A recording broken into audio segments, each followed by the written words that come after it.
Hello, everybody. This is Irma Jennings and Dr. Keith McCormick, and we're happy that you're here today because we're presenting on breast cancer and osteoporosis.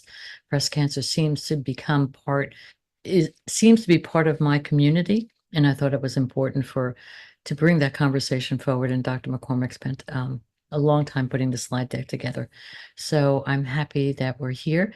Vicki, can you go to the next slide?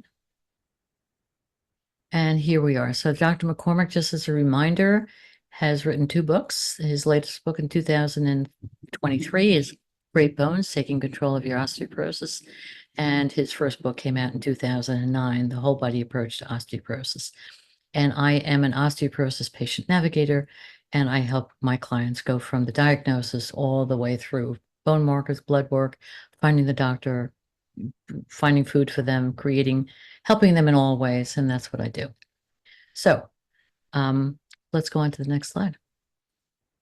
Okay, Dr. McCormick, you want to take over from here? Thank you for inviting me, Irma. Appreciate it. I want everybody to understand that although I know a lot about osteoporosis, I'm not an expert on breast cancer. So, everybody needs to be working with their doctors or oncologists and endocrinologists on this if they have breast cancer and low bone density. I'm not acting as a doctor here, and that this is just for information and educational purposes only. The other, okay, you can go to the next slide, please. The other thing, okay, this is just a terminology. Different slides in this presentation. You're going to see abbreviations, and this is just a little explaining what those abbreviations are, even though I will be saying, like if it says BC, I'll be saying breast cancer instead. But next slide, please. I want to make sure everybody understands also that what I'm speaking about here tonight is early stage breast cancer in postmenopausal women, not premenopausal, and not stage 2, stage 3, cancers. It's just early stage and postmenopausal. One of the medications I'm going to be talking about is zoledronic acid, and that can actually make, if used in premenopausal women with breast cancer, can actually make their breast cancer levels increase. And so this is just for postmenopausal cases. So breast cancer is pretty common. It's 1 in every 8 women will receive a diagnosis of breast cancer. 66% of those women with breast cancer have a localized tumor that is not spread, and the survival rate is incredibly good, 99% 5-year survival rate. But once it's metastasized, the survival rate plummets to 31%. And bone is the primary organ for that metastatic disease. So when we're looking at breast cancer, we're always also looking at a person's skeletal health. 20% of the breast cancers are ductal cell in situ carcinomas, and there's a pretty high survival rate, but it also causes invasive breast cancer later on. So it's a major source of breast cancer, more aggressive forms. Next slide, please. So, as I said before, metastasis breast cancer can go to all organs, but its number one target organ is the bone. So, higher estrogen, more increase in breast cancer, but better bones. So, obesity increases estrogen and testosterone, so that's going to give people more breast cancer. Lower weight lowers those same hormone levels are lower. So we're going to have more risk of bone loss. That second, can you guys see my arrow when I do that? Or no? I guess you can't. Anyhow, the second one down, longer breastfeeding lowers cancer risk. The more you breastfeed, the longer you breastfeed, the more babies you have, and the more times you're breastfed, reduces bone density. There is this new protein they've just found in mice that helps stave off that bone loss, but it still occurs.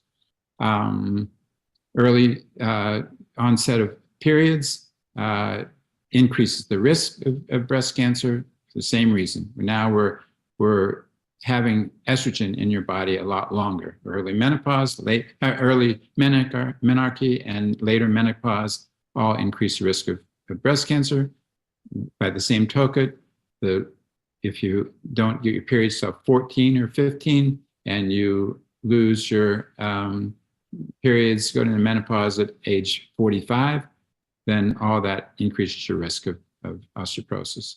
And oral HRT increases breast cancer risk, and oral HRT decreases osteoporosis. Next. But there's a lot of similarities between the two. Increased fruits and vegetables lowers the risk of both osteoporosis and breast cancer. Soy, green tea, vitamin D, exercise, they're all really, really good for both. Go ahead. Next. So the two ways to treat breast cancer: you target the tumor cells or you target the normal cells around them. And they're finding now that that second way is the better way to work with breast cancer. And the reason why is when they use chemo to kill off the cancer cells, there's so many of these cancer cells that can change, take different forms. They just change the way they appear to the immune system. And so now we're shooting them down with one chemical, but the cancer cell morphs into something else, and then the chemo doesn't work. So what they're finding now is that the more they change the environment around those cancer cells, that is a way to stop their progression. Okay, next.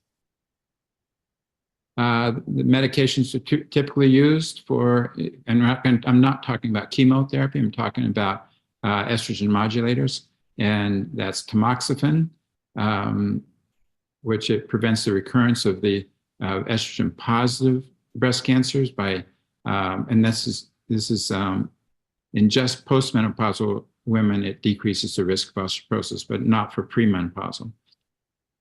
Raloxifene is sometimes used. It's a selective estrogen receptor modulator. It's only for postmenopausal women, and it does help decrease breast cancer and helps with osteoporosis a little bit. Not great, but it does help a little bit. And of course, the aromatase inhibitors are the most important for estrogen positive breast cancers. But they're only used in postmenopausal women. And they found that if it's used sometimes in premenopausal women, and it can actually make the situation worse. So it's just used in post. Okay, next slide. So anytime we're treating breast cancer, you always have to look at the bones, at the person's skeleton. And the reason why is two reasons, and that is if the estrogen decreasing medications, the aromatase inhibitors, are used, then the person's probably going to have substantial bone loss. So you need to look at the skeleton when a person's being treated by aromatase inhibitors. But also, the other reason is because breast cancer can metastasize to the bone. So you're always looking at that bone, and we're always trying to protect the bone from that breast cancer itself. Next. So I just said that, the two reasons. Sorry about that, I got ahead of myself. But so the treatment is taking away the estrogen, and because of the metastasis to bone, that's why we got to look at that bone anytime you're dealing with breast cancer. Next one. So this slide's really cool because if you see that third brown, thank you. That's menopause. That's about how much you lose when bone density is lost. So on the left, you can see how the percentage of bone loss. On the bottom, it's what we're talking about. So postmenopausal women lose about 2% a year, and menopausal women during that 5 years after menopause, it's oftentimes about 2% a year, and then postmenopause, after about 5 years after that, after the person goes through menopause, then that loss decreases to about 1%. But then look at that first blue box. That's 2.6% of bone loss in a year on a aromatase inhibitor. So it is substantially more, but it's not huge. And I think that's what's interesting. And later on, we're going to see something where I want you to remember this slide, because yes, aromatase inhibitors decrease a person's bone density, and it can be severe, but it doesn't have to be severe in all cases. And that's why when we talk pretty soon about zoledronic acid, when we're treating a person with breast cancer, that can help that loss, but sometimes you might not have to use it either. So just remember the difference between the 2% of loss during those 5 years of going through menopause, then it slows down to about 1%, and then with an aromatase inhibitor, it goes up to 2.6% of bone loss. Okay, next slide. So breast cancer cells release agents that go into the bone where they stimulate the osteoclast to form these metastatic niches that support the development of bone metastasis. So in other words, those breast cancer cells are poised and ready to attack that bone. And they make these areas in bone that are incredibly ripe for them to take hold and cause metastatic lesions in that bone. Next. So tamoxifen, aromatase inhibitors, bisphosphonates. They're the three ways that we can change. I mean, we also change that environment just by eating better, doing all those things you want to, that we all know that are important, and they are. Doing things like a better diet, exercise, not smoking, minimal alcohol intake, all those things can really help decrease at least estrogen negative breast cancer. Maybe not to the same extent to estrogen positive breast cancers, but certainly probably 50% of estrogen negative breast cancers can be prevented by just a really, really good lifestyle. But these drugs can also help, and they help tremendously sometimes. Tamoxifen, it blocks the estrogen receptors, and so it decreases the ability for cancer cells to survive. It also decreases a person's breast density. So probably 60% of women that have cancer in their breast have dense breasts, and tamoxifen helps lower that density, which is an important aspect of tamoxifen. It changes that microenvironment. 10-year recurrence rate with tamoxifen is 17.5%. And if you look down at the second one with aromatase inhibitors, that third line, it decreases even more, 14%. So your organs, ovaries, fat mostly, make testosterone and androstenedione, and those are converted into estrogen by aromatase. It's an enzyme. And that aromatase is what the aromatase inhibitors, the anastrozole, letrozole, are attacking. That's what they're inhibiting. They're decreasing the ability of that aromatase inhibitor, or that aromatase to work, they're decreasing that ability for aromatase to convert testosterone and androstenedione into estrogen. That's how the aromatase inhibitors work. um, the important thing also to remember is that aromatase, that enzyme, is produced in a lot of organs. It's not just produced in, it can be produced in your brain. It can produced in muscles. As production is in bone. It's in your breast. So all the organs that aromatase is produced in, those organs have even a higher risk for increased estrogen because it's changing that testosterone and androstenedione into estrogen and making it riper for estrogen positive cancer. Bisphosphonates, they inhibit the development of these metastatic niches, and they disrupt that tumor bone microenvironment, in both the estrogen negative and estrogen positive breast cancers. And they can help decrease the risk of cancer in the other breast by 30%. And remember from the beginning when I just talked, that's only postmenopausal women. It is not premenopausal women. The bisphosphonates can actually increase the risk of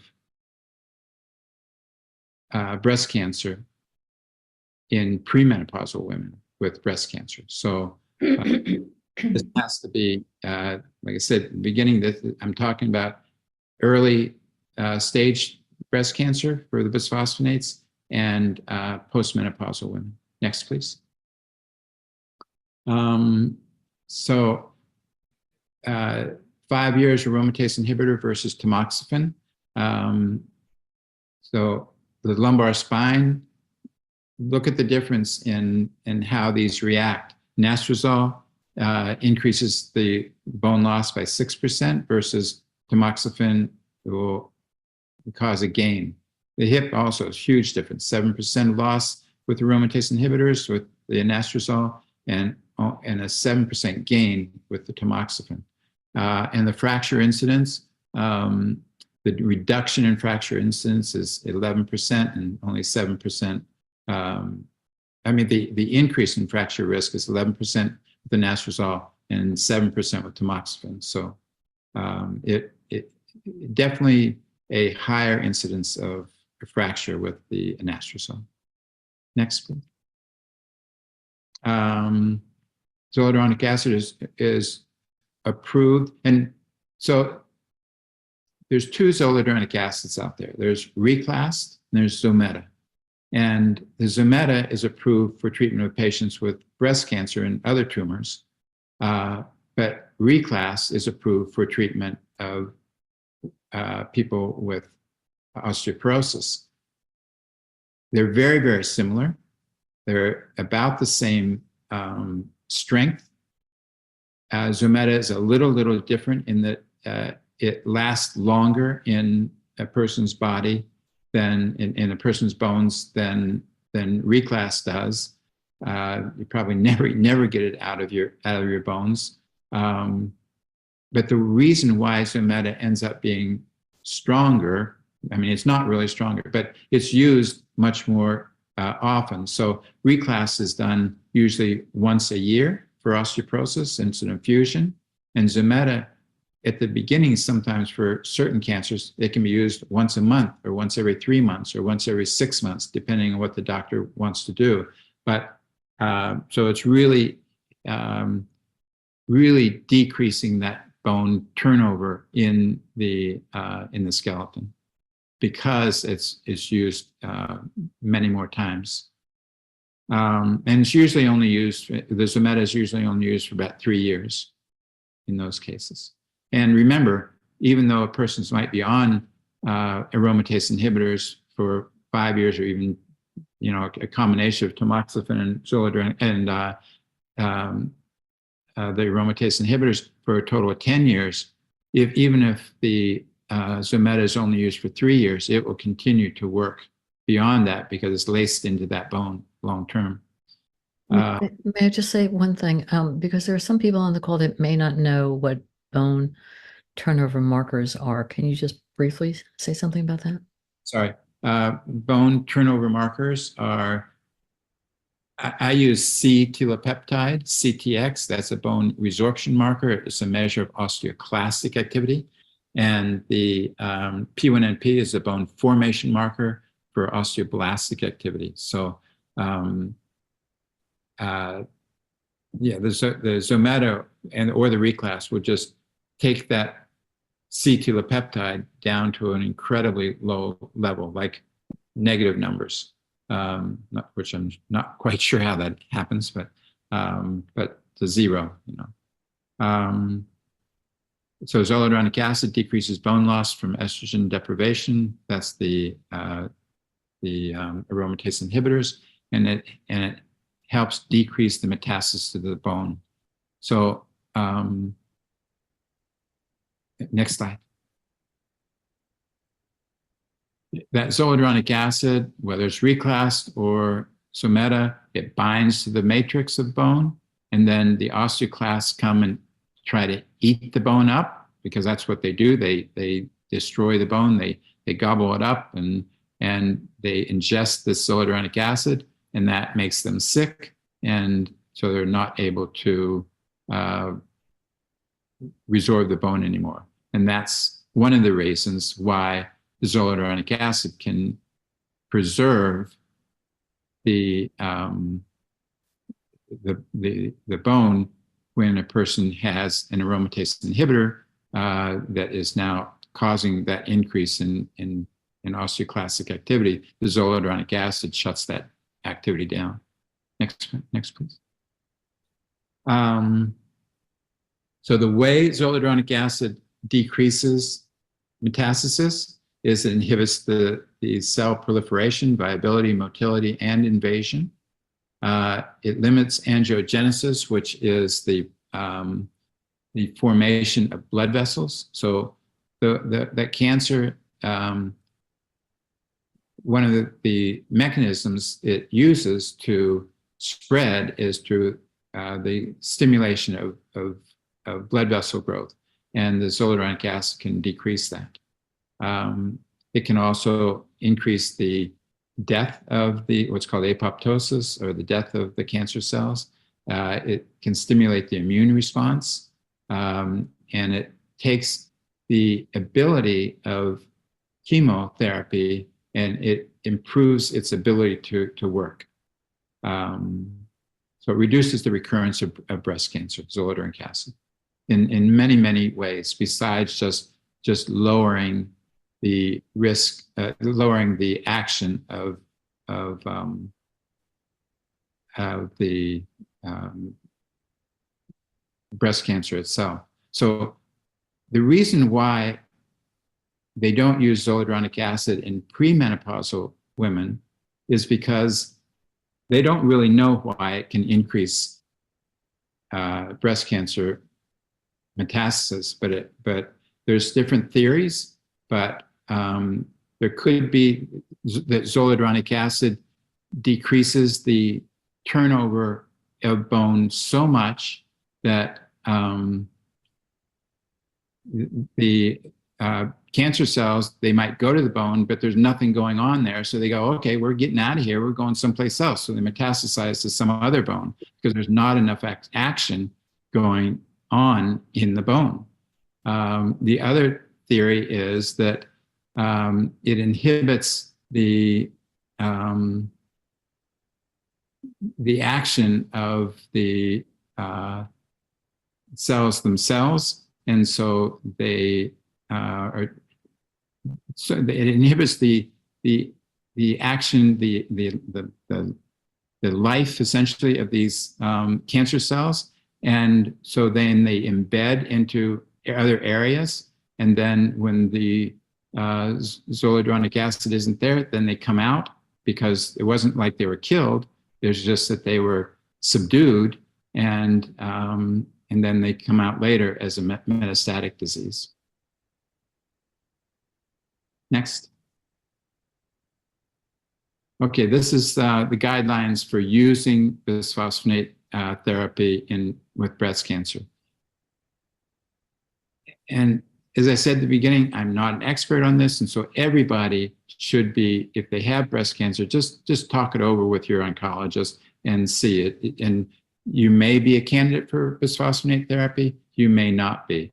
But what I think is important to understand is that it does look like, and I'm all for not having to use bisphosphonates. I'm not a huge bisphosphonate advocate at all. I'm way, that's not what I really recommend for osteoporosis. But when it comes down to breast cancer, we have to stop that invasion into bone. And bisphosphonates do seem to do that fairly well with some success in a postmenopausal woman. Now, let's say that postmenopausal woman is on an aromatase inhibitor, and we check their bone turnover markers and their C-telopeptide, and it's at 350, which is saying they're not losing bone. So there's not a lot of bone remodeling going on, and they're not losing that bone. It doesn't. They went into the time of their breast cancer was diagnosed, let's say at age 60, and their bone density wasn't bad. They only had osteopenia. They're not in osteoporosis. Maybe if the aromatase inhibitor is not tearing down their bone a lot, and the oncologist says, well, this isn't a terribly aggressive type of cancer, maybe they shouldn't do a bisphosphonate in that case, because their CTX is low. It's not an aggressive form of cancer. And bisphosphonates, as we know, especially zoledronic acid, can cause a considerable risk of osteonecrosis of the jaw, atypical femur fractures. So it's not something to take lightly. I know, and then people on this call are concerned about this stuff anyhow. And so it has to be, every situation has to be looked at differently.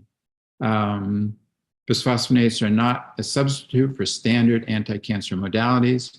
And bisphosphonate therapy should be started early. If you're going to use it, if the doctor says that this could be helpful, it should be started early on in the process. Why? Because we're trying to decrease those metastatic niches that are forming, that can form into the bone. Dosing is typically, and I mentioned this earlier, for Zometa, 4 milligrams once every 6 months for 3 years, or sometimes every 3 months for 2 years. Denosumab is not recommended for the treatment of breast cancer recurrence. And several years ago, there was a very exciting study that came out that said that denosumab decreased the rankle, and I'm sure everybody who knows what rankle is, if they read my book, Great Bones, because I talk about rankle. It's called RANKL. It's a stimulator of the osteoclast, and denosumab decreases that. So there was real excitement that maybe denosumab would help decrease that metastasis to bone, but it ended up being that it didn't pan out like we thought. So they're not recommending the denosumab for that. And the other name for denosumab is Prolia. Is Prolia, yeah. Sorry about that.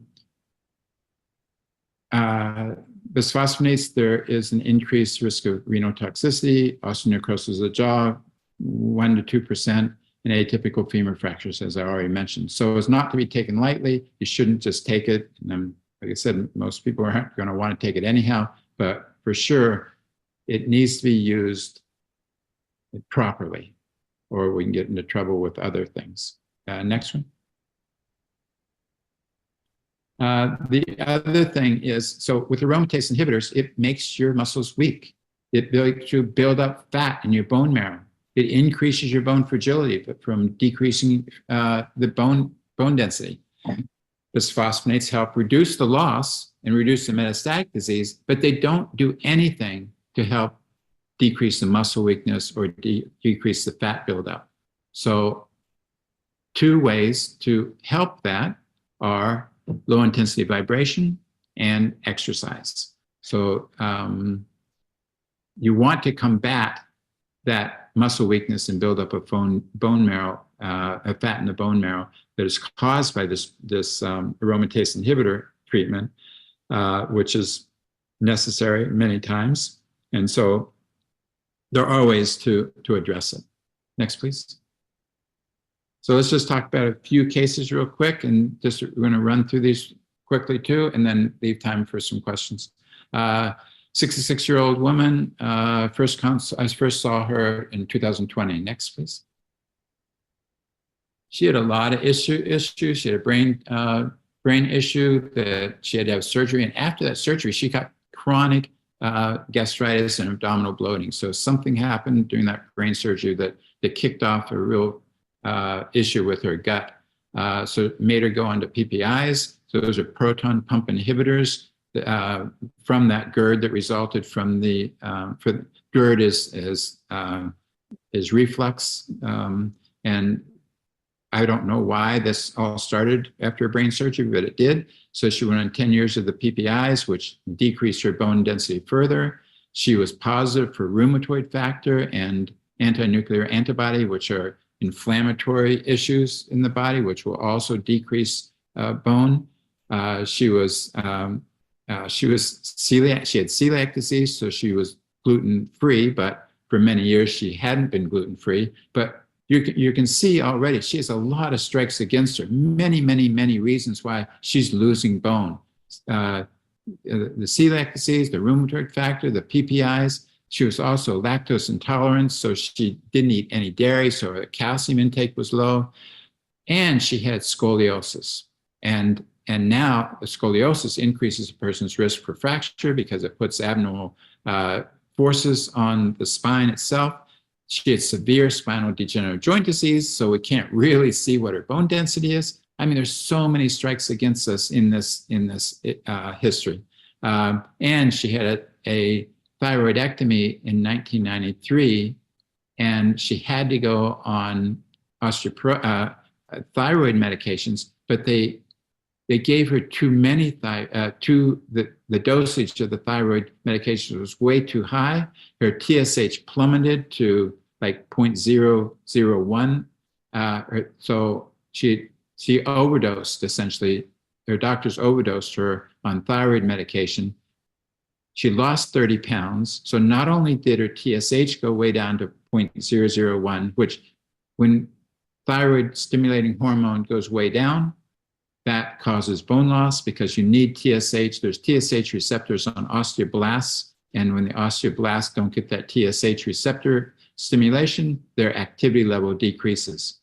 She lost 30 pounds. What happens when you lose 30 pounds? Remember that fat is where a person produces their estrogen from, their testosterone, their androstenedione, their aromatase for estrogen production. So now she's lost 30 pounds. She has less hormone production.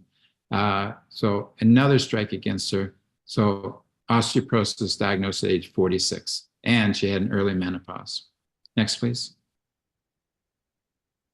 She was on 150 of Synthroid. She brought that down. She'd been on bioidentical hormone replacement therapy since 46, which really helped, but they put her on probably a little bit too high of a dose. So it might have come back to haunt her, but it did save some of her bone density as she went along. Next, please. So here's her bone density reports. She started off with -2.6, then 2.9. And then if you look at that 2021, I didn't put a picture of it here, but she had incredible degenerative joint disease. You can see that. So those numbers after the -0.6, those are the scores of the individual vertebra. So her L1 was a plus 5.1, L2 was a plus 5.7. So you can see how high they were. And they, I think that -0.6 is just an average of L3 and 4. So they kicked out the L1 and 2, thank goodness. But still, that's why it's like that. But you can also see from this score, from this bone density, the difference between 2019 and 2022. How does that happen? Well, it was an error. You don't get a 32% change in 2 years. So there was something wrong with that bone density. I'm just reporting it the way it came to me, but I know that there was something wrong. But so the take home from this little story is she had way worse bone density than it looks, because you look at L1, L2, L3 have really high scores, number one, but number two, they probably weren't quite that high, because that overall spine of 0.6 is way different than the negative 2.9. So it's just an error in the bone density, and then you look at 2023, then it goes back to being correct, the negative 2.8. So we can just throw out that 2.1, but her doctor thought that was real, and it wasn't. So, but she is losing a little bit, but not terrible as she goes along. Next one, please. She had low ferritin and iron. Why do I care about that? Because low ferritin and iron, you need iron for collagen formation. You need iron to carry oxygen in your blood to vessels, and blood through the vessels to the bone. And that allows bone to be formed. So anytime a person has low ferritin, low iron, you know that's negatively impacting your bone, because they're anemic, but also iron is one of the hardest things to absorb. So if they're low in iron, they have a malabsorption issue. And if you look on the fourth line, the 24-hour urine calcium, that's low. That should be probably 150 to 200. It's low at 80. So she wasn't absorbing well. You know that already from looking at her history with all those other issues that you had, but she has a malabsorption issue. So she wasn't getting the iron, she wasn't getting the calcium. Her osteocalcin should be up at around 15 to 20. The osteocalcin is another bone formation marker, similar to the P1NP. Her on the third line there, the CTX, that's the bone resorption marker. So she's low. She has very low turnover at 231 and 199. It should be typically around 350, something like that for normal. Serum calcium is 9.6, PTH is okay at 28. Vitamin D is a teeny high at 63, but not a big deal. So everything else was okay. Next, please. So she was diagnosed with aggressive breast cancer in 2021. Remember, she was on bioidenic hormones. So she stopped them, but it really did a job on her. She got terrible insomnia, incredibly emotional. It really hurt her overall to stop the HRT, but she had to. She had actually a double mastectomy. She had chemo, radiation, but she declined the aromatase inhibitor. And it was an estrogen positive breast cancer. And being on the HRT, that's why she stopped that. But she declined the aromatase inhibitor, which I think was not a wise choice. Then they found a lytic lesion in her pelvic bone. So the oncologist recommended Prolia or Zometa. Remember a couple slides back, I said the denosumab or the Prolia, they shouldn't really do that. But at that point, when the oncologist recommended it, that's when that other study had come out, 5, 7, 8 years ago, and Prolia was thought to be a great thing to do. So that's why they recommended that. But she decided on the Zometa, but that gave her a lot of joint pain. So she stopped that. And now recently she's considering HRT again because her insomnia is so severe. But I suggested to not do that. But I'm here to help people talk this through, work it through, and then they need to make their own decisions. But I'm sure her oncologist is saying no to the HRT, but I'm just telling you that she's considering it. but I disagree with that. And she should stay on the Zometa, I think. Next, please. Okay, this is a 70-year-old. I first saw her just this year in January, breast cancer. Next, please. So there's, when a person is first diagnosed with breast cancer, one of the things that oncologists do is kind of look for things that puts them at higher risk. And she had 3 things that put her at higher risk for breast cancer. And that is, she'd never had children, because having children helps decrease the risk of breast cancer.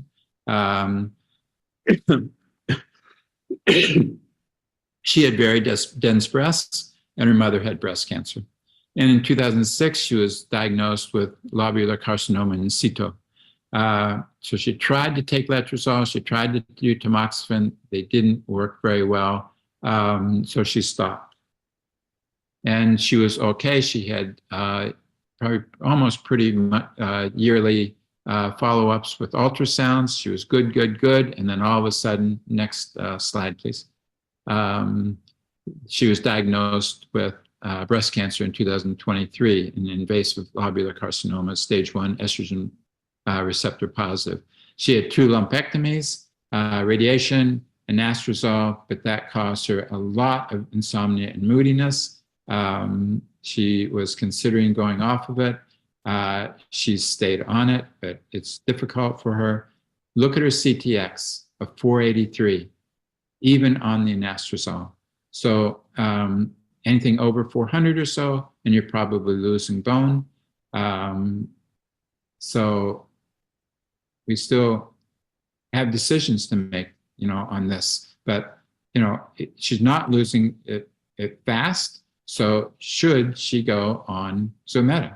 That's the big question here. Next slide.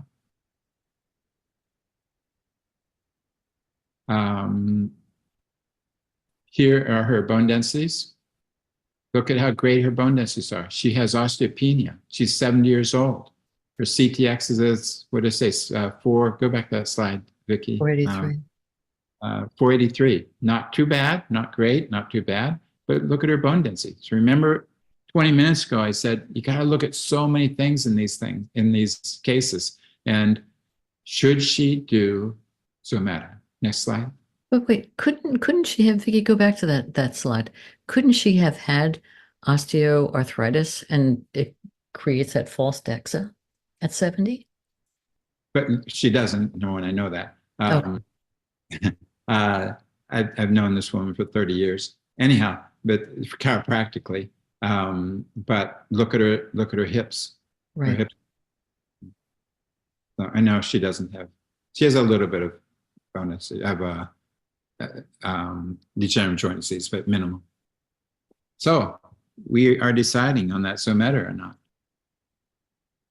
What would you guys do? That's going to be my question at the end of this whole thing. Okay, next one. 66-year-old woman, initial time I consult was last year, 2023. Go ahead.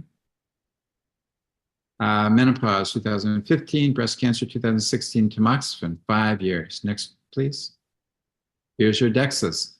She starts off, we had them almost every year there, 2.2, then 3.0, 2.8, 2.9. And then these ones on the right are a different machine than the ones on the left. So in 23, she decided to get a TBS. That's why there's 2 of them for 2023. We wanted to know what her quality was. We didn't know what to do with this. It was that tamoxifen causing her to lose bone density? Was it causing her to lose bone quality? So 2023, 2024, we got TBSs and new bone density. So you can see that bone density in early 2023 on the left, bottom left there, was at negative 2.9 for a spine, and it was negative 2.3. So you know that they're different machines.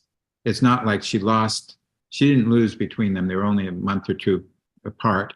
So it's just a different machine. But what's interesting is she stopped tamoxifen, and then look at her TBS.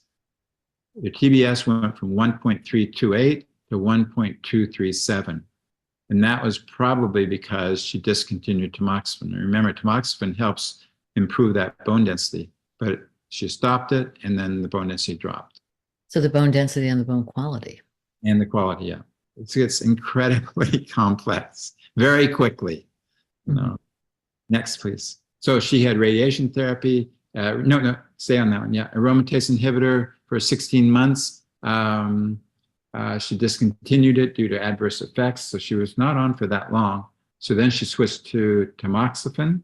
Oh no, tamoxifen. That's wrong there. It says it should be 2018 to 2023. So she was on that for 5 years. Look at her CTX. That's the same rebound. Remember, we showed that was the rebound from stopping that tamoxifen, and her CTX went up to 800 and 839. We don't know what it was before, but I'm sure that it's higher because of getting off the tamoxifen. The endo suggested Evenity, and I think that's probably a good idea. She had radiation therapy, you can see there at the top, so you can't use Forteo or Tymlos if you've done any radiation therapy. So that was contraindicated. So as far as an anabolic, there's only 3 anabolic drugs to do. That's Forteo, Tymlos, and Evenity. So we were stuck with doing Evenity with her. But I'm not even sure she should do Evenity because I was surprised that the endo suggested Evenity. I would probably go back to her TBI. So even with those, I would almost say don't do anything. The TBS isn't that terrible. She's only 60 years old. I would say on this person to not do anything and to try to get that TBS down, maybe just with a bisphosphonate and even with an oral one maybe, and then do exercise and nutrition. That's what I would probably do with her. So not an anabolic. I would not do an anabolic. No, I mean, the endocrinologist suggested it, but I was negative about it. So I don't think those scores are that terrible, and I wouldn't go there yet unless we have to. She's too young. She's 60 years old. Next, please.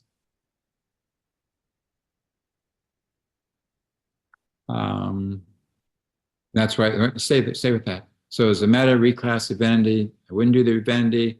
I probably wouldn't do Zometa because there's too big of a chance of getting those other harsh things. I would probably suggest reclass or even just an oral bisphosphonate, but probably reclass. Okay, next one. Okay, last one, and then we can talk a little bit. 69-year-old, first consult last year. Next. Breast cancer, bilateral mastectomy, chemo, aromatase inhibitors for 5 years. Next. Here's her bonus. The reason why I wanted to show this was look at the drop from aromatase inhibitors from 2013 to 2019. She didn't have zoledronic acid, so just the aromatase inhibitor, and she went from negative 2.9 to negative 2.2 to negative 2.9. And then to negative 2.9. But then she was on strontium, and then she discontinued strontium in 2019. She'd been on that for 5 years. And then look what her bone density did. It plummeted from 2.9 to 3.6. So to me, that's the take home on this slide is you stop strontium after 5 years, and it can cause a dramatic decrease in bone loss, just as much as the aromatase inhibitor caused. Okay, next slide. So if you're doing strontium and you've been on it for 5 years, you're suggesting, or what I'm hearing is to stay on it. Yeah, I just think you need to stay on it. Mm-hmm. So that was just a recap of what I just said. 5 years on strontium. She did Prolia, 3 Polias. You can see what, CTX of 489 in July of 23, then she does the Prolia and drops her CTX to below 50. So it really works. I mean, it dramatically works. Next, please. And then we just got her new bone density actually today. And so you can see that the Prolia didn't cause that much improvement. Remember, from 2023, that spine was a negative 3.6. Now it's a negative 3.4. The left hip total was 3.2. Now it's a 3.0. So minimal improvement from the Prolia. But the reason why is because of that strontium. I think that's why we got less improvement. I'm not sure, but that's my take on it. Next, please. So what do you do if you're diagnosed with breast cancer? So important to get a baseline bone density right away. Talk to your osteoporosis, to your endocrinologist, talk to your oncologist, get baseline labs, get both C-telopeptide and the P1NP. Get your bone turnover markers. Even if your doctor doesn't want to do them, I think it's worth paying for them to have them as baselines. They can help you out 10 times over in the future to make sure that what you're doing is the right thing. So bone turnover markers are imperative. And last thing is make sure if you have breast cancer that your bone health is of prime concern with your treatment. And that's all. Thank you. Thank you. You did it. You did it. I told you I'd go fast. Pardon me? I told you I'd go fast. Yeah, you did. Too fast. So a couple of things. Strontium, as you speak about strontium, you're not recommending strontium as a supplement. I never do. I mean, that's not true. Sometimes if a person's 80 years old, we have no other options. We can't do Evander. We can't do Prolia. Prolia is not good. Timlos can't do whatever. Then strontium, sure. So strontium is a heavier element than calcium. The bones are made out of calcium. Strontium is taking the place of the calcium, and we don't know long-term what that's going to do for bone health, bone quality, bone density. Well, it definitely improve the bone density, yeah. But we don't know what it does to the quality. We don't know if it actually decreases the fracture risk, except probably in 80-year-olds and over it does. But we don't know that for a 60-year-old or 50-year-old. And if a person stops the strontium after taking it for 5 years, it definitely leaves the bone microcrystal faster than calcium leaves the crystal. So you might have an unstable bone crystal. So that's my concern. I wanted to make reference to what you were saying when you're diagnosed with breast cancer. This was a client of mine who I had her do a session with Dr. McCormick after she was diagnosed, and right away she did the DEXA, and Dr. McCormick suggested Fosamax, which she did do, and the oncologist was on board with that. So I just want to say that that's my personal experience with that client, because some people might think, oh, I don't know if my oncologist will push or support getting a DEXA test and doing the bone turnover markers. So it's a conversation to have. That's very important as far as getting your baseline tests. There are a couple of questions that are in the chat. And Ruth was asking, to reduce recurrence of breast cancer, do you recommend any bisphosphonates besides Zometa and Reglast? And you had said that at times you would recommend Fosamax. It depends on the type of the aggressiveness of the cancer, what kind it is. Depends on what the oncologist says. But yeah, I think there's certain times when Fosamax might be, not very often, but it might be the way you could go.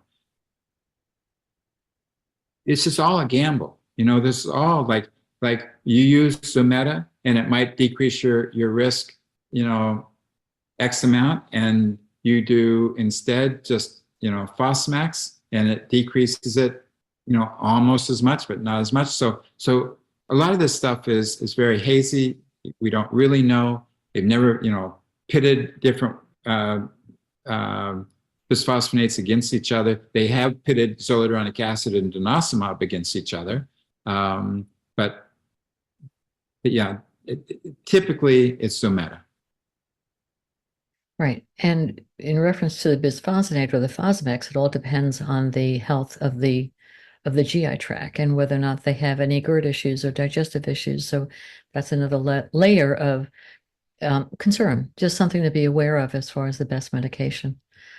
ZA sounds like a wonder drug to protect bones after breast cancer. How long does ZA or Reclast last in bones and protect from breast cancer?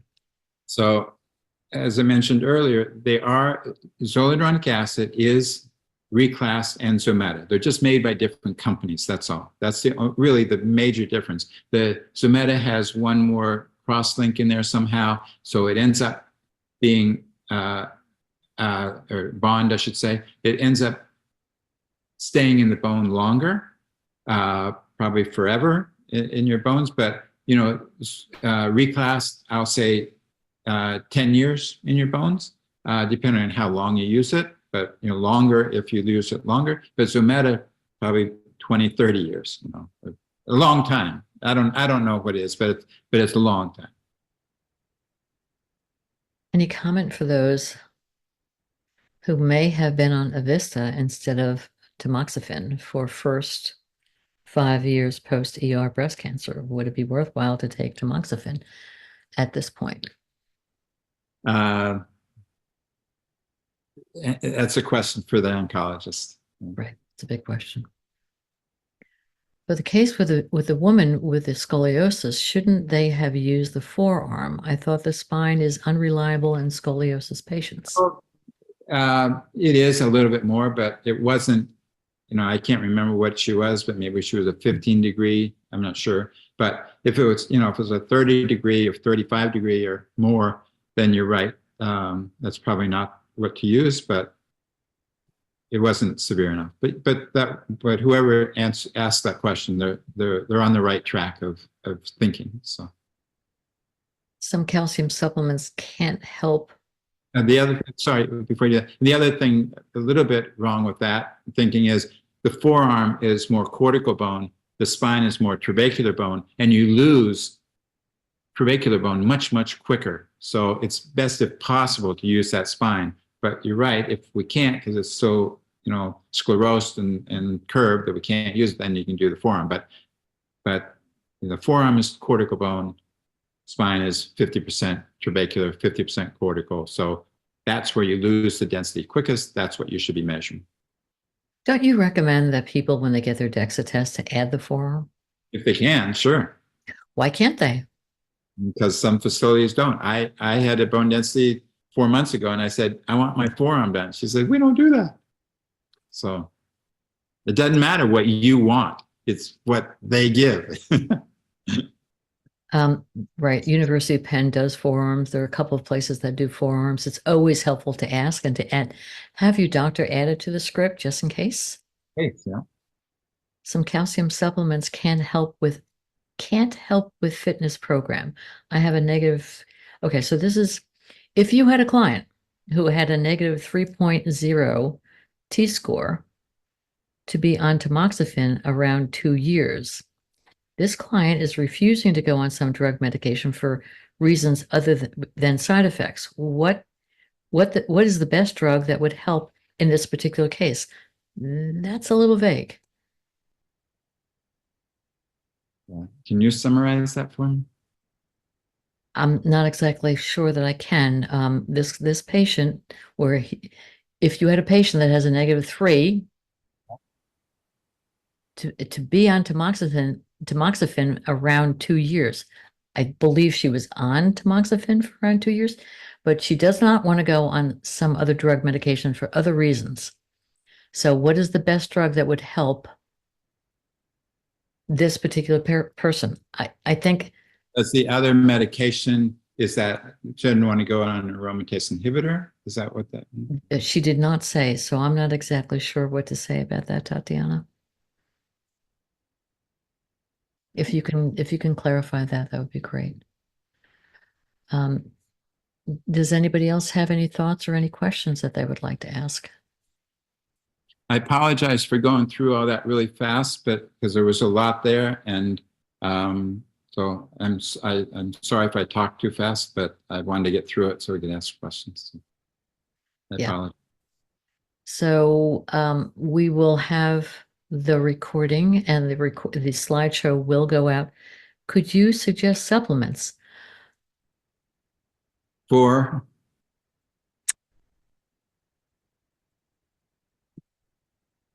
osteoporosis. I'm assuming that that's for osteoporosis, supplements for osteoporosis. I'm assuming that. Let's assume that. Well, I mean, everybody needs K, K2, MK4, K2, MK7, vitamin D. I like people's vitamin D to get between 40 and 60. I think everybody should, personally think that people should take calcium. There's a lot of people who don't, and they just want to rely on their diet, which might be okay, but there's that chronometer app that people can get and see how much calcium, protein, et cetera, they're getting. But if you're getting 1200 and with just your diet, then that's probably okay. But I always say hedge your bets and get a good calcium. I like personally calcium malate chelate, calcium bisglycinate, calcium citrate, just not calcium carbonate, and like 500 milligrams of calcium and probably 300 to 400 milligrams of magnesium. And I try to steer people away from magnesium oxide, but any other ones probably okay. Trace minerals, I'm a huge pusher of trace minerals. Collagen, I really like collagen. What, Irma? No, I was going to say you're a pusher of trace minerals. That's interesting. So Dr. McCormick is not a pusher of his own supplements. He has fantastic supplements that have a wonderful profile of some of the things that he's talking about. He has Stim and Sustain. This is a personal choice, but if you're looking for an osteoporosis supplement, that would be something you might want to consider, and you can find more information about OsteoNaturals. Do you take your own supplements, Dr. McCormick? I do. It's filled with no. My OsteoSustain is really good. That's my calcium, magnesium. But is it any better than somebody else's? Probably not. But it's not calcium carbonate, and that's what I push people to understand. Calcium carbonate's okay in a 40-year-old. It's not great for a 60-year-old. So I think the stuff I use in my OsteoSustain is the best you can get. But there's other products out there that are equally good. So people just need to make those decisions. I think my OsteoStim is incredibly unique, and you're not going to get that anyplace else. Whoa, did you hear that? It's under. So why do you think it's so unique? Because it combines, I think, what's ideal for the vitamin K you need. I think people should take a combination of K2, MK4 and K2, MK7. And I think I have the right amount of that. If you lose me, you're about to have a thunderstorm. So I apologize. I lose power. But it has the right amount of K in it, has some D in it, and it has about 8 other ingredients. But the 3 most important of those are alpha lipoic acid, N-acetylcysteine, and berberine. And those 3 together in kind of the right amount helps calm down those osteoclasts. So it helps with that bone remodeling. And that's why I like it. I think it's very unique, and it's something that's, I think, really cool because it works. And that's the Stim. It's the Stim. OsteoStim is I'm always amazed that it works because I figured it out. But it can take a person's CTX from 600 down to 450. It's not going to take a person's CTX. I've seen it do it, but most of the time it's not going to take a person from 900 down to 300. But it's not a drug.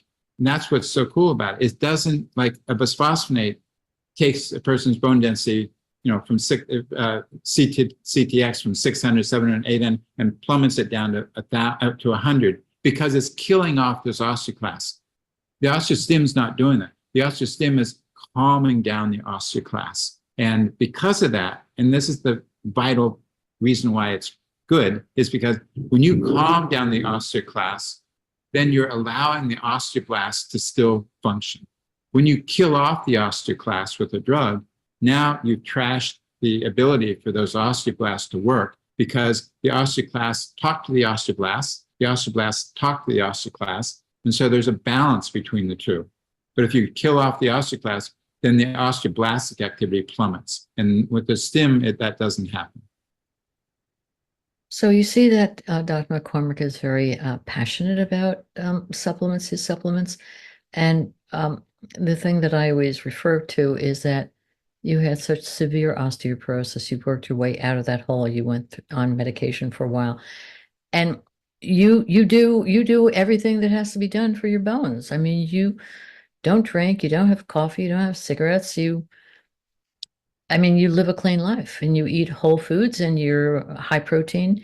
You run every day or a lot, exercise every day.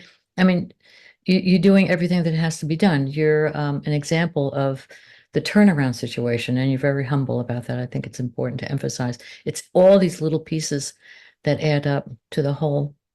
Did you want to say something? What's cool is you can do it. That's what's really sweet about the whole thing. And I would never, I have this dear friend, Dr. Rosen, here in Amherst, and he's just a really, really good friend.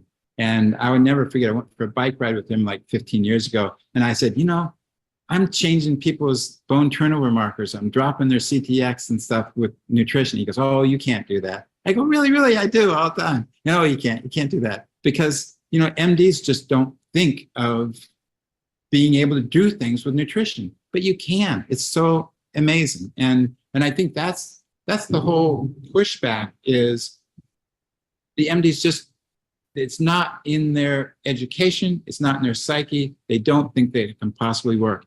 And like I said, this doctor loves me. He's really nice. He likes me, he respects me, but he still would not believe that what I do works. And it does, because I see it every day. So food first, it's something we do 3 times a day. When we consider everything we're putting into our mouth is supporting our bones or not supporting our bones, that's something to think about. When I was in chiropractic school 140 years ago, I'll never forget, everybody would say, all the MDs would say, food doesn't matter. It doesn't matter at all. And I'm a chiropractor, and everybody's saying it does matter. It matters what you put in your mouth. And they go, no, no, no. But now you watch TV, and now you see all these things about, oh, food matters. But 40 years ago, they were completely saying that it doesn't matter at all. So Sherry was asking about, can you eat natto to get the vitamin K instead of taking a K supplement? Of course, yeah, that's a great way. I made a wonderful recipe with natto and some beautiful rice that we grow here locally. It's low in arsenic, and I put a little cucumber and a little sesame oil and some tamari, and it's absolutely yummy. Yeah, you could do that. Not everybody likes natto. I do. You and I, Sherry, we both like it, so that's good. Does osteoarthritis in spine affect the DEXA T-score? Sure. A lot, unfortunately. And it makes my job very difficult because sometimes you don't know if a person's bone density is a -1, and they have tons of arthritis in there. You think, well, Jesus, this person at risk. I had a person today, actually, really interesting. I got 2 seconds to share it. Her bone density was a -0.4. Great, right? Then they did a lateral DEXA, and it was a -4.1. What? And so her doctor is saying, you need to go on, something right away. And I'm going, not so sure, So, but her hips look perfect. Her hips were like a -0.2 or, nothing. Her hips were normal. Her spine was totally normal, but did have arthritis, not terrible. But her lateral spine, which I never see. I see them maybe once every 3 or 4 years. I see one of those. But her lateral DEXA was a -4.1. Totally different. So tune in later for the story on that, because I just saw that today. Do you have a couple more minutes? Some other questions are coming in. Hydroxyapatite calcium, is that okay? It's great. It's a little bit less bioavailable, only has maybe 20% bioavailability, absorption, but I think it has a lot of growth factors, and I recommend it. Yeah, I think it's great. It is from bovine. So those that are vegan need to know that. Um, Ruth is saying that she can't take calcium supplements. She has a history of calcium oxalate kidney stones. So she focuses on getting her calcium in her diet and vitamin D and vitamin K supplements. Good for you. It's great. What brand of trace minerals? I like Aquaman. It's a Red Sea algae from Iceland, and you can't buy Aquaman directly from the company, but there's different companies that sell it. And the one I found online is Now NOW online, and they have but you look at it for Red Sea algae, and then on little bitty print on the bottle it says Aquaman.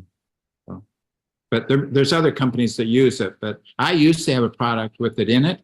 And then I couldn't find a good, I had a combination product, which I might get again because I loved it. That was a great, great product, but I discontinued it because it was a combination of MCHA, the microcrystalline hydroxyapatite, and Aquaman, those two things together, which I was a really super, super, super product, but I couldn't find a good, safe source for microcrystalline hydroxyapatite.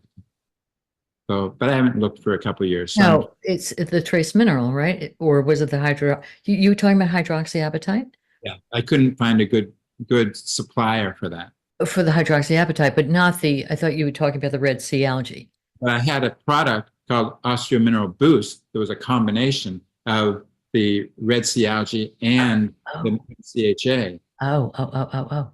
CHA, so I just discontinued it. But that was a great product. I loved it. So Someday I'll start that again. someday. So what I'm hearing in that is that, and I hope everybody else is that the recipe for these supplements takes a lot of time, consideration, supply chain issues.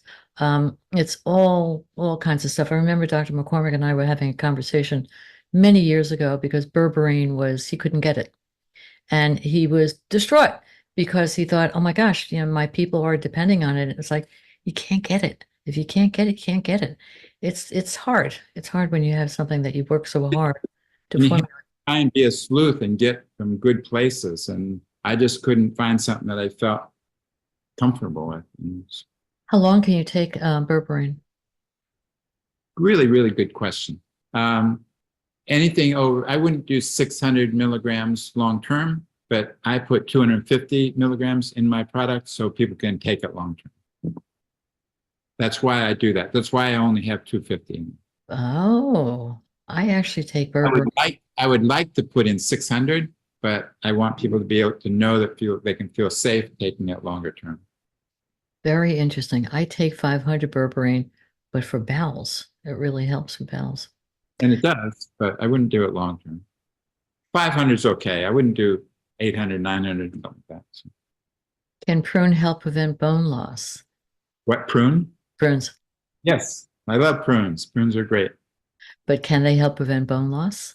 I think so. Right. So you have to take 10.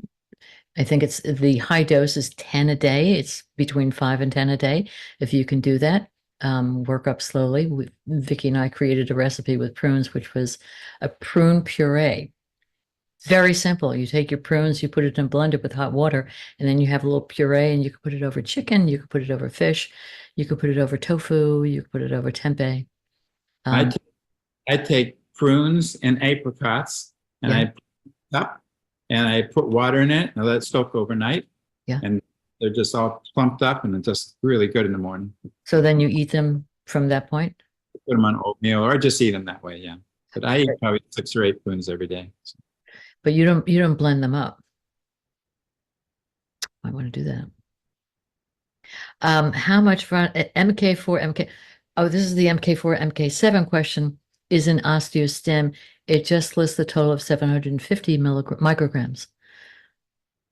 Now, that's a really good question because I have no idea why the FDA doesn't make me do this, which they should, but I really don't have control over what goes on my label. The FDA comes in and they tell me what to put on my label, but it's 700 micrograms of K2MK4 and 50 micrograms of K2MK7.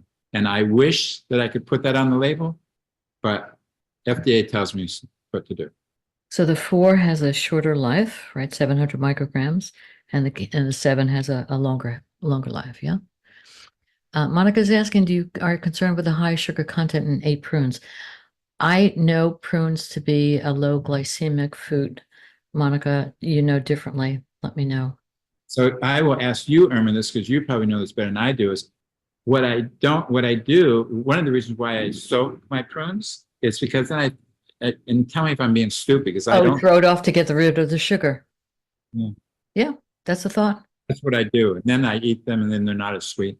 Yeah, you could do that. And in fact, if you did that, you throw it off. It's like when you're soaking your beans or your grains. You throw off the water and then you have fresh. I didn't know if I was throwing away good stuff too. So I don't know the answer to that, but if you're concerned about the sugar, that would be one workaround. And then you put hot water in to the prunes that were soaking and then blend it up, and then you have your puree. What does lateral spine mean? when you take a picture of a bone density, you're lying flat on the table, and they're taking a picture through you this way. They're doing the AP, anterior to posterior. That's the way a typical bone density is.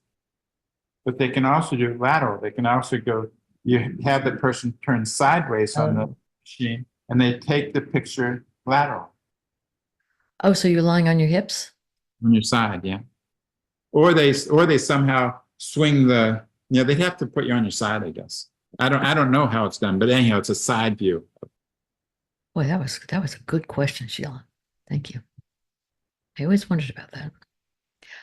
Okay.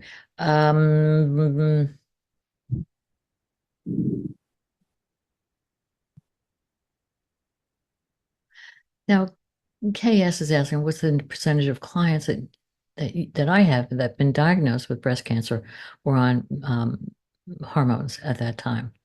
I don't have the answer to that question. Good question, but I think most of the time people nowadays are going more towards the smaller doses. But I had a patient today or yesterday, and I suggested she do bioidentical hormones, even though her mother had breast cancer, but she was on HRT. And back then, she was on oral HRT. She was on 0.625. And her daughter now has been told not to do HRT because her mother had breast cancer. But it's talking apples and oranges. Her mother was an oral, high dose. The daughter doesn't have dense breasts, or they're medium. They're not really dense. So I think it's safe for her to do that. But that is a personal decision that is important to have with your doctor. I am personally on bioidentical hormones. Working with my doctor, I have an annual ultrasound of my pelvic area to make sure that everything is okay. Or yes, I hope I said that right. And I've been on bioidentical hormones for a long time. In fact, my doctor said to me, you have to get off of those. And then more and more studies have come forward. Lisa Mosconi from Weill Cornell in New York has released a study, has been studying this for a long time, and was funded by Maria Schreiber, how bioidentical hormones impact brain health because they actually have receptor cells in the brain that the bioidentical hormones are actually helping as far as cognition and Alzheimer's and things of that nature. So Lisa, things that bioidentical hormones help besides the bones. Yes. Right. I think we should stop. Okay, that was super. Thank you. You need to check the blood sugar. Wait, here, Monica came back. You need to check the blood sugar to know whether it affects you because everyone is different. Yes, absolutely. What do you recommend for fuel for 2-hour bike rides? You do that. You do protein shake, right? When you do a bike ride? I do an amino acid shake before, and I'll take something along with me, a banana usually. I stick a banana in my back pocket. I'll use a hydration electrolyte formula in my water bottle. How much protein do you take a day? I'm not crazy. I probably do 70, 80. 70, 80. Okay. All right. So we're storming here as well, so we might lose power. So people are thanking you for your generosity. and sharing, and yeah, lots and lots of comments. So thank you, Dr. McCormick. You did a great job. I know how hard you worked on that slideshow. So we're going to release it soon, but my VA is, it normally takes about 2 weeks for her to get this all together. So stay tuned and I'll send it out. Thank you, Cheryl. Fantastic. Okay. Good night, everybody. Thank you. Thank you. McCormick. Good night. Good night. Thank you, Becky. You're welcome. Yeah, thank you, Vicky. Oof. Save the Thank day. you. Bye-bye. Thank you. Thank you. Bye. Bye.